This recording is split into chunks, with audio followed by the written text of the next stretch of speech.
सलाम, नमस्ते, सत श्री अकाल। मैं हूं रजा और आप देख रहे हैं ईरान वॉर की सबसे खास रिपोर्ट। मैं आपको टुकड़ों में खबरें पूरा दिन नहीं बताऊंगा। वीडियो की ड्यूरेशन देखने के बाद लोगों के अंडों में दर्द। अरे भाई, आज की वीडियो बहुत लंबी हो गई। भाई मैं रील नहीं बनाता हूं मेरी जान। मेरी एक वीडियो और मेरा जो टारगेट होता है ना, मेरी जो ऑडियंस होती है वो मेरे मुझसे बड़े लोग, लाइक जो हमारे बाप दादा की उम्र के लोग हैं, मैच्योर लोग, समझदार लोग, वो मेरी ऑडियंस टारगेट है। रील बनाने वाली ऑडियंस टारगेट नहीं है कि 5 मिनट में बना के निकल जाऊं। अगर हमारी वीडियो 30 मिनट की होगी तो उसमें खबरें पूरे 2 घंटे वाली होंगी। जितनी खबरें हम आपको बताते हैं उतनी खबरों में, मतलब ये हमारी एक वीडियो और किसी और पत्रकार की, किसी और यूट्यूबर की, उसमें 5 वीडियो। मेरे खुद के बहुत सारे सहयोगी दोस्त हैं, जानकार हैं, जो कहते हैं रजा भाई हम आपकी यूट्यूब की वीडियो से ही बहुत सारी न्यूज़ निकाल के एक एक वीडियो बना के डालते हैं। मुझे कोई आपत्ति नहीं है, लेकिन आपको हमारी लंबी वीडियो से दिक्कत है तो आप नहीं देखिए, कोई फ़र्क नहीं पड़ता। दुनिया बहुत बड़ी है, बहुत प्यार करने वाले लोग भी हैं। ऐसे बुजुर्ग लोग, बड़े लोग हमारी ऑडियंस है, जो बेचारे एक बार क्लिक करके किसी बच्चे से कहते हैं भैया रजाग्राफी लगा देना, तो वो 5 मिनट के लिए देख के ख़त्म हो जाए, वो नहीं चाहते। हम चाहते हैं वो आधा घंटा देखें और तमाम बड़ी खबर उनको मिल जाए। ये टारगेट है भाई। अगर किसी को रील देखनी है तो इंस्टाग्राम पर जाइए, वो किसी की भी रील चूतड़ हिलाने वाली देखिए, हमें कोई फ़र्क नहीं पड़ता। हजरात, सबसे बड़ा अपडेट लेके आया हूँ, दिल खुश होगा और आप भी चौकन्ना होंगे। यूएई की हैवानियत और घटियापन दुनिया के सामने आएगा। अक्सर मैंने आपको बताया है कि इसराइल का जो कट्टर साथी है वो यूएई है। यहाँ तक कि एक जुमला मैंने अक्सर बोला है कि इलाके का जो नया इसराइल है वो यूएई है। बोला था ना? जी हाँ, आज एक बार फिर से साबित हुआ। दोस्तों, ये खबर यहाँ से शुरू हो रही है कि नेतन्याहू मिलने गया ट्रंप से और उसने ट्रंप को मनाया ईरान पर बड़ा हमला करने के लिए। डोनाल्ड ट्रंप ने ईरान पर बड़ा हमला करने के लिए बोल दिया, ऐलान भी कर दिया, अप्रूवल भी दे दिया, हमेशा की तरह माहौल बना दिया कि भाई ईरान पर हमला होने वाला है, हम ईरान को मिटा देंगे, ईरान को हिला देंगे, ईरान का ये कर देंगे, वो कर देंगे।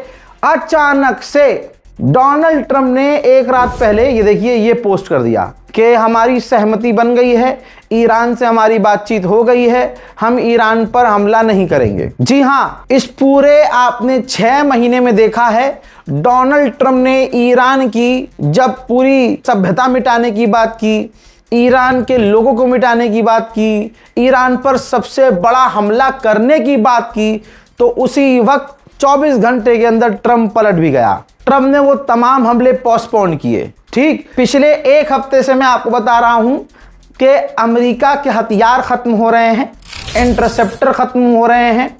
टॉप के अमेरिकी ऑफिशियल ने ट्रंप को बताया है कि बड़ा हमला करने की स्थिति में नहीं है हम। कल मैंने आपको बताया कि अमेरिका की नेवी ने कहा है हम 2 को नहीं बचा सकते, अपने आप को नहीं बचा सकते एक टाइम पर, और हम अपने साथियों को नहीं बचा सकते। हम सिर्फ अपने आप को बचा सकते हैं अगर बचाने पे आए तो। हम अभी स्थिति में नहीं है कि ईरान के हमलों को झेल सकें। ये तमाम चीज़ें साफ बता रही हैं कि अमेरिका हारा हुआ है, बस फड़फड़ा रहा है, दम तोड़ रहा है, और दम तोड़ रहा है लेकिन मान नहीं रहा है कि हम हारे हैं, क्योंकि उसका कैरेक्टर ऐसा है।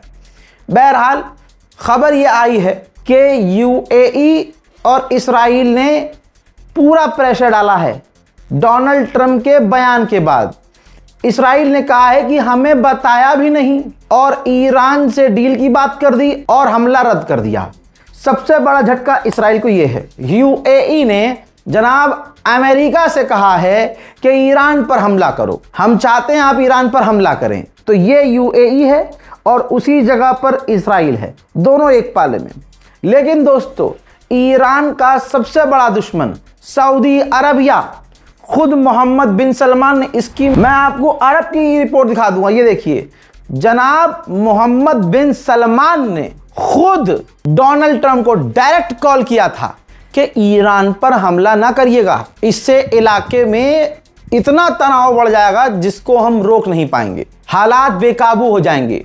डोनाल्ड ट्रंप को मोहम्मद बिन सलमान, क्योंकि मोहम्मद बिन सलमान डोनाल्ड ट्रंप का बेस्ट फ्रेंड है, तो भाई डोनाल्ड ट्रंप को पर्सनली मोहम्मद बिन सलमान ने रोका कि ईरान पर हमला ना करना। अब मोहम्मद बिन सलमान कितना भी घटिया इंसान हो, लेकिन यूएई की गवर्नमेंट से घटिया आदमी नहीं है वो। उस आदमी ने दिमाग लगाया कि हाँ, ईरान पर अगर हमला होगा तो पलटवार में हम भी लिपटेंगे। हमें कौन बचाएगा? अमेरिका बचा नहीं पाएगा, इसराइल बचा नहीं पाएगा, तो होगा क्या? तो दोस्तों, कहने का सीधा मकसद ये है कि ईरान पर हमला करने के लिए यूएई जिद कर रहा है और ईरान पर हमला मत करो, ये जिद मोहम्मद बिन सलमान की है। मोहतरम हजरात, ईरान ने कहा है हमने डोनाल्ड ट्रंप से कभी कहा ही नहीं कि हम पर हमला मत करना।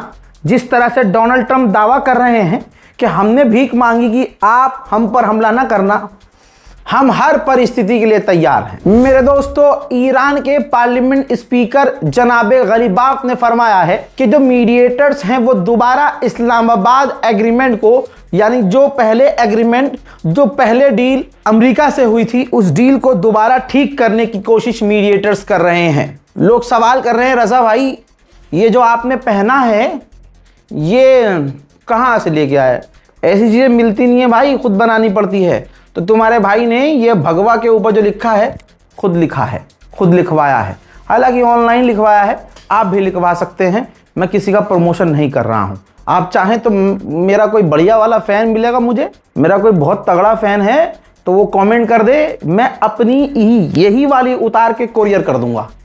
इतना प्यार तो मैं आपसे करता ही हूँ। हर तरह से ईरान की ही कामयाबी हुई है। दोस्तों, ये जो डोनाल्ड ट्रंप ने ईरान पर हमला पोस्टपोन किया, हमले से ठीक पहले मोहम्मद बिन सलमान ने जब ट्रंप को फोन किया, उससे पहले ईरान के विदेश मंत्री ने सऊदी अरब के विदेश मंत्री और पाकिस्तान के आर्मी चीफ और एक दो और अरब देशों के विदेश मंत्रियों से फोन पर बात की और कहा था कि अगर अमेरिका ने जनाब हम पर हमला कर दिया तो हमारे पलटवार में आपका भी आएगा इलाका, आपकी सरजमीन से हमला होगा, जवाब हम देंगे। पाकिस्तान के आसिम मुनीर से कहा कि ये जंग इतनी बढ़ जाएगी कि कोई इसे रोक नहीं पाएगा।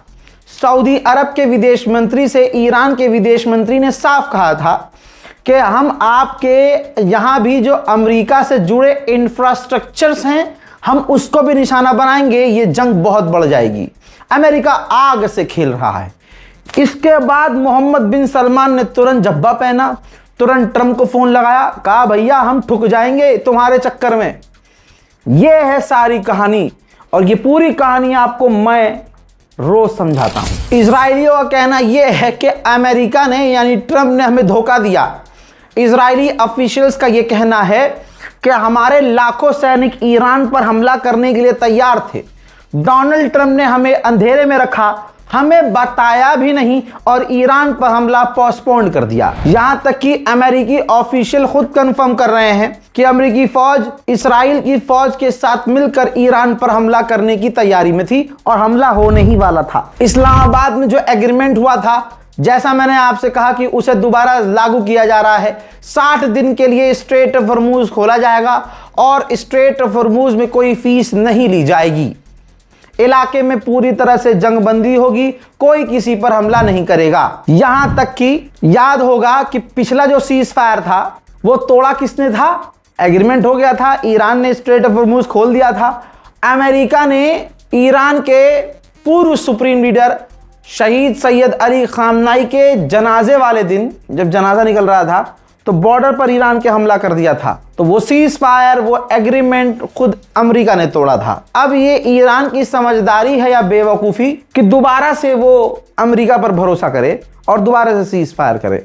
मैं इस पर टिप्पणी नहीं करूंगा। मजा तब आ रहा है बस ये खबर देख देख के, सुन के कि अमेरिका ने डोनाल्ड ट्रंप ने धोखा दे दिया नेतन्याहू को। अमेरिका ने बुरा सीन कर दिया है इसराइल के साथ। इसराइल के अखबार तड़प रहे हैं। ये देखिए, टाइम्स ऑफ इसराइल जैसे बड़े अखबारों में लिखा है कि डोनाल्ड ट्रंप ने पूरी तैयारी कर रखी थी इसराइल के साथ मिलकर ईरान पर बड़ा हमला करने की।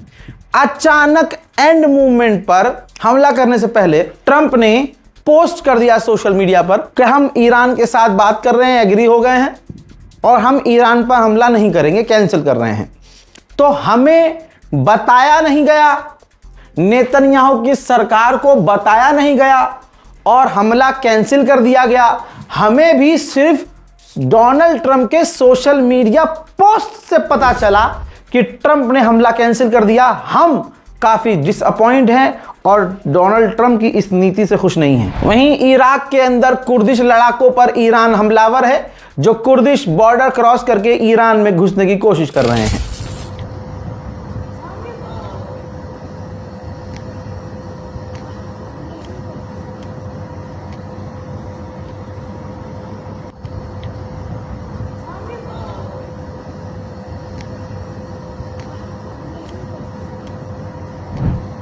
उधर इराकी ऑफिशियल ने बताया है कि अमेरिका ने कुर्दिश को सपोर्ट करने के लिए उनको हथियार भेजा है। सीरिया के रास्ते इराक कुर्द लड़ाकों के लिए, आतंकियों के लिए अमेरिका ने हथियार भेजे हैं।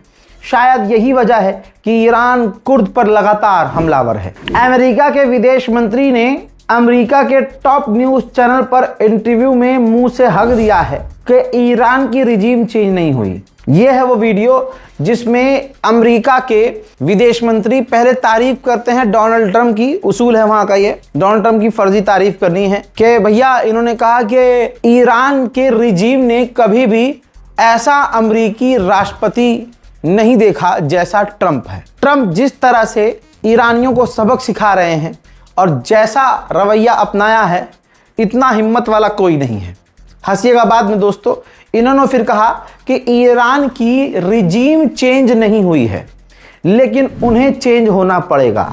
इस लाइन से ये बात पूरी दुनिया में फैल गई कि हाँ, ईरान की रिजीम चेंज नहीं हुई है, डोनाल्ड ट्रंप और इस्राइल पूरी तरह से फेल हुए हैं। हजरात, इनके बयानों में भी अब तब्दीली आना शुरू हो चुकी है, क्योंकि सच छुप नहीं रहा। हम आपको रोज बता ही रहे हैं। अब यही विदेश मंत्री कहता है, जो कल तक डोनाल्ड ट्रंप की बात को रिपीट कर रहा था कि ईरान के पास मिसाइलें नहीं बची, ईरान के पास ड्रोन नहीं बचे, ईरान मुसीबत में है, ईरान पूरी तरह से टूट चुका है।